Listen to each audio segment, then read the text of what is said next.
আসসালামু আলাইকুম দর্শক, আশা করি সকলে ভালো আছেন। আমিও ভালো আছি। আমি হাসিবুর রহমান আপনাদের মাঝে আসছি নতুন একটি ভিডিও নিয়ে।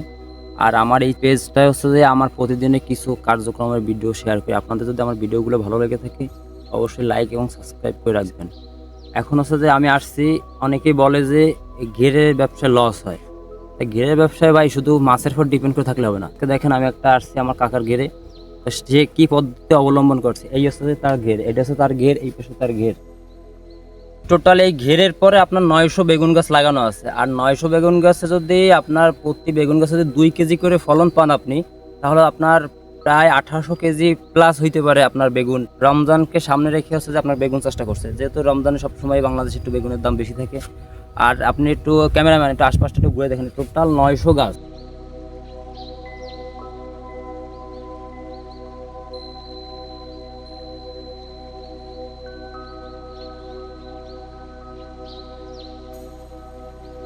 এটা হচ্ছে যে আপনার বাদুড়িয়া বেগুন বলে আমাদের গ্রামের ভাষায়। এটা হচ্ছে সম্ভবত একটা হাইব্রিড জাত, কিন্তু এদিকে আসে না। এর বেগুনের সাইজটা দেখাই আপনাদের। এই বেগুনটা এখনো পোক্ত হয়নি, এই দেখেন এই পিছনটা এখনো আছে।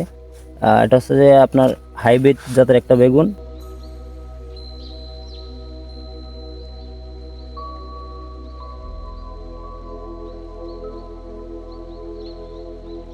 দর্শক বেগুনের চেহারা দেখেন।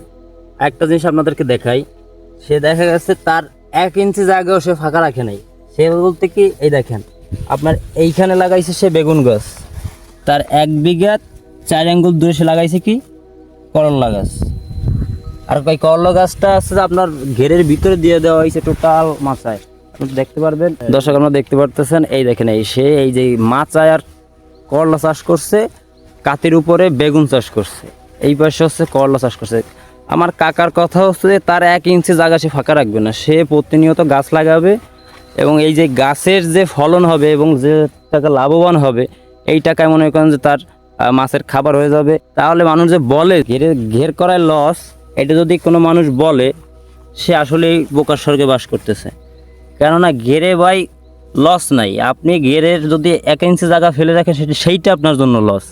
আর আমাদের গ্রামের মানুষ নিজেরা ফসল উৎপাদন করব, নিজেরা সবজি উৎপাদন করব এবং নিজেরা তা হারভেস্ট করব, নিজেরা বাজারে বিক্রি করব। আমরা সাধারণত যারা গ্রামের মানুষ আছি, আমরা প্রতিনিয়ত তাজা জিনিসটা পছন্দ করি। কেননা আপনার এই বেগুনটা যখন আমরা হারভেস্ট করে বাজারে নিয়ে যাব পাইকারি দামে বিক্রি করার জন্য পাইকারের কাছে, তখন ওরা করবে কি, ওইটা হচ্ছে যে ওরা বাজার থেকে কিনে নেবে, কিনে নিয়ে ট্র্যাকজাত করবে বা কোনো একটা আড়তে নিয়ে যাবে, ওইখান থেকে সেল হবে।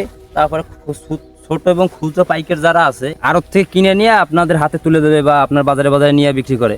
তা আমরা তো ওই হ্যাসেলে যাই না, আমরা গাছেতে হারভেস্ট করি, তাজা সবজিটা নিয়ে নগদে রান্না করা হয়।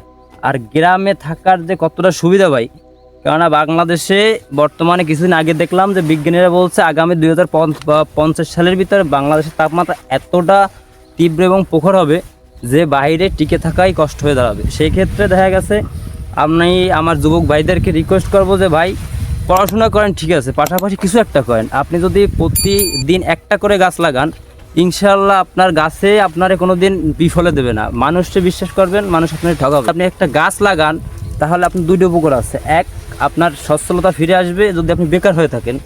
আর 2, আপনার অক্সিজেনের ঘাটতি কিছুটা হলেও মিটাবে। কেননা ভাই আপনার অক্সিজেনের সরবরাহ যদি আপনি নিজে করতে পারেন, আপনার আল্লাহর দেওয়া নেয়ামত, আপনি শুধু একটা গাছ লাগাবেন, পরিচর্যা করবেন, ফলন নেবেন, আপনি লাভবান হবেন। এক্ষেত্রে আপনার অক্সিজেনের চাহিদাটা পূরণ হইলেও আপনার আর্থিকভাবে সচ্ছলতা ফিরে আসলো। আমার যুবক যারা ভাই আছে, বেকার যারা আছে, তারা বর্তমানে চাকরির পিছনে না ঘুরে আপনি আপনার পতিত এবং ফাঁকা জায়গা যদি থেকে থাকে, তাহলে আপনি অবশ্যই এই ধরনের পদ্ধতি অবলম্বন করতে পারেন।